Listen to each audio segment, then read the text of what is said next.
Hello दोस्तों, मैं जिया अहमद। आज का भारत में आप सबका स्वागत है। आदाब दोस्तों, आपके सामने मैंने इसके पहले जो वीडियो में पेश किया था, गौ मांसाहार, राजनीति क्या सच क्या झूठ, उसका दूसरा भाग मैं अभी आपके सामने प्रस्तुत कर रहा हूं। तो दोस्तों, हमारे देश के अंदर में गौ मांसाहार को लेके, गौवंश को लेके बहुत सियासत और राजनीति सालों से चलती आ रही है, लेकिन इसकी वास्तविकता, इसकी हकीकत हम लोगों ने कभी जानने की कोशिश नहीं की। यह जो हमारा हिंदू समाज जो है, हमारा हिंदू भाई भी जो है, जो इस राजनीति का शिकार हो रहा है, वो भी कभी वास्तविकता को जानने की कोशिश ही नहीं करता है। सिर्फ कुछ नेता, कुछ राजनेता, कुछ धार्मिक नेता कुछ बातें कर देते हैं और उसको इशू बना के हमारे हिंदू भाई एक बहुत बड़ा आंदोलन या उद्रेक मचा देते हैं, और जिससे देश के अंदर की लॉ एंड ऑर्डर का बहुत बड़ा मसला खड़ा हो जाता है। अक्सर इस तरह की बातें होती रहती है, तो दो समुदायों को के बीच में टकराव पैदा होता है। और पता नहीं क्यों जब भी गौवंश की बात आती है तो वहां पे हिंदू मुस्लिम अचानक आ जाता है। तो इससे हिंदू मुस्लिम का क्या लेना देना। दोस्तों, सवाल तो होने चाहिए और सवाल खड़े करना भी चाहिए, क्योंकि सवाल अगर नहीं खड़े होंगे तो हकीकत सामने कैसे आएगी। तो दोस्तों, यही सवाल मैंने कुछ अपने आप से भी खड़े किए थे और इसके गर्भ में, इसके तल में जाने की कोशिश भी किया हूं। तो कुछ बातें मेरे सामने आई जो मैं आपके सामने रख रहा हूं। तो जिस तरह से मैंने पिछली बार आपके सामने रखा था कि किस तरह से बड़े बड़े हिंदू भाइयों के, बड़े बड़े अरबोपति हिंदुओं के बुच्चड़ खाने हैं, कत्ल खाने हैं, और किस तरह से वो एक्सपोर्ट का काम करते हैं, गौ मांस का एक्सपोर्ट का काम करते हैं। और इसमें से बहुत सारे जो है लोग हैं, ये आरएसएस और बीजेपी से ही जुड़े हुए लोग हैं। और इसमें के कुछ लोग तो ऐसे हैं जो बीजेपी के राज्य कार्यकारिणी और नेशनल कार्यकारिणी में पदाधिकारी भी है, सभासद भी है, और कुछ राजनेताओं के रिश्तेदार हैं। तो आप ये सोचिए, जो पॉलिटिकल ऑर्गेनाइजेशन भारत के अंदर में, भारतीय जनता पार्टी हो, विश्व हिंदू परिषद हो, या आरएसएस हो, या शिवसेना हो, गौवंश को लेके,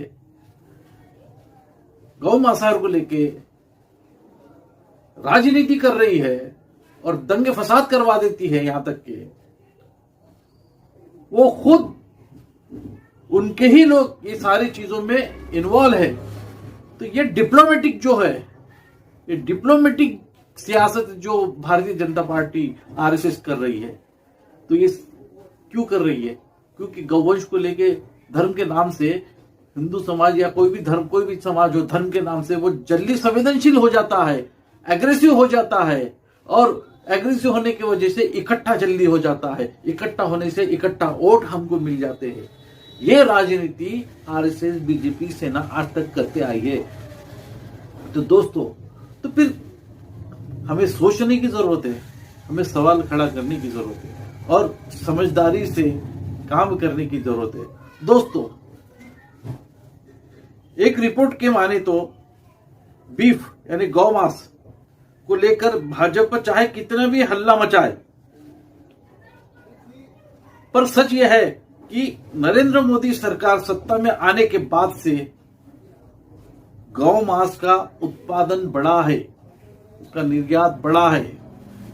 यहां तक कि नरेंद्र मोदी सरकार सत्ता में आने के बाद में इसके कत्ल खानों के लिए जो परमिशन दी जाती है, जो लाइसेंस दिए जाते हैं उसके बुचड़ खानों के लिए, ये सबसे ज्यादा बांटे गए हैं नरेंद्र मोदी सरकार में। तो जो सरकार गौ मांस का विरोध में अभियान चलाती है और इधर से लाइसेंस बांट रही है, ये डिप्लोमेटिक, ये दुहेरी राजनीति भारतीय जनता पार्टी आरएसएस की, क्या हम समझ नहीं रहे आप लोग? बड़े बड़े जो उद्योग है, जो बड़ा जो पैसा जो बनता है वो गौ मांस के ऊपर बनता है, गौ के गाय के चमड़ों से बनता है।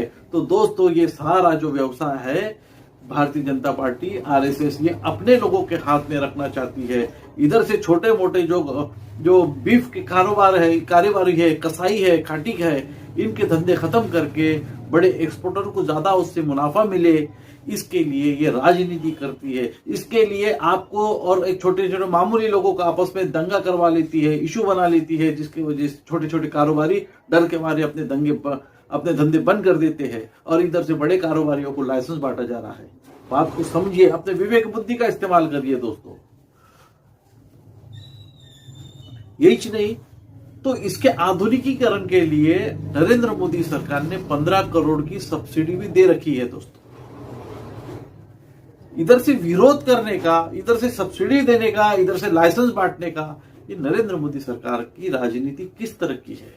इधर से धर्म के नाम से बोलते हैं कि गौ का संरक्षण करने का, गौवंश को बचाने का, और उधर से गौवंश के कत्ल खानों के लिए लाइसेंस भी देने का।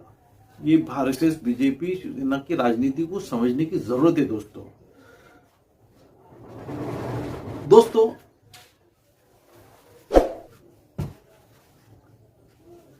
गौ मांस और गौ की राजनीति भारतीय जनता पार्टी आरएसएस ये आज से नहीं कर रही है। जब आरएसएस नहीं बनी थी तब भी उसके पहले ये राजनीति होती थी, और उस वक्त के हिंदू राजनेता जो थे उस टाइम के शंकराचार्य और बहुत सारे लोग ये सब करते थे। और ये कब से हो रहा है? अगर इसका इतिहास में जाना होगा तो आपको बौद्ध काल में जाना पड़ेगा, और बौद्ध काल में ही गाय को भगवान बनाया गया और गाय के अंदर में 33 कोटि भगवान की निर्मित की गई। उसके पहले का अगर इतिहास में देखते हैं तो गाय को भगवान नहीं माना जाता था, ना उसके पेट में 33 कोटि भगवान थे।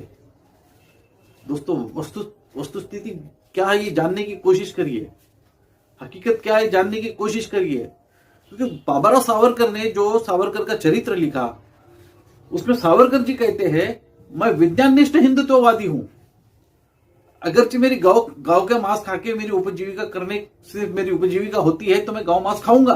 सावरकर ने गौ मांस खाने की बात कही है, और उनके किताबों में भी लिखा है, उनके चरित्र में लिखा है। बाबूराव जी सावरकर ने जो लिखी हुई किताबें उसमें है।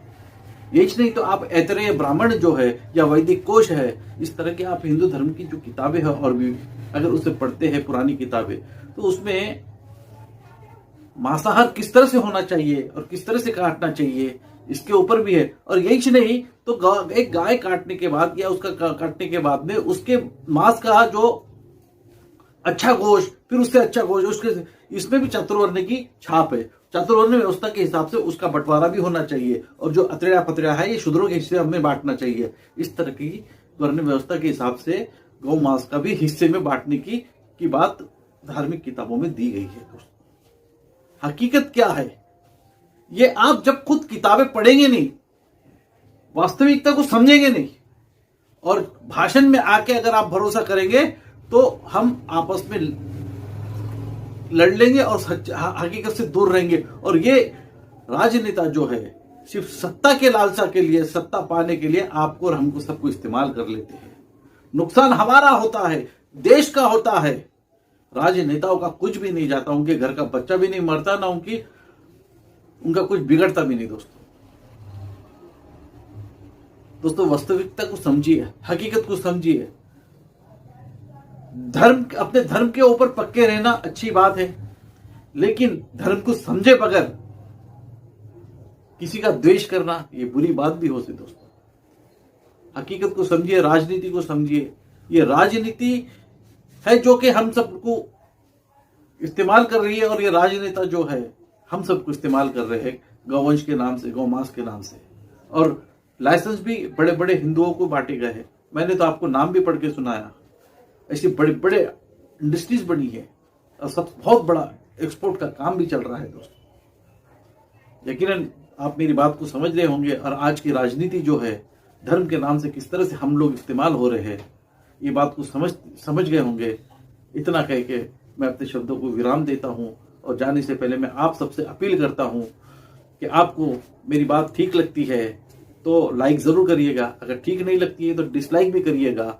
और जो लोगों ने मेरा चैनल को सब्सक्राइब नहीं किया है तो सब्सक्राइब कर लीजिए, तो सब्सक्रिप्शन के पैसे नहीं लगते, फ्री में है, तो सब्सक्राइब ज़रूर करिएगा दोस्तों। मैं अपने शब्दों को विराम देता हूँ। जय भारत।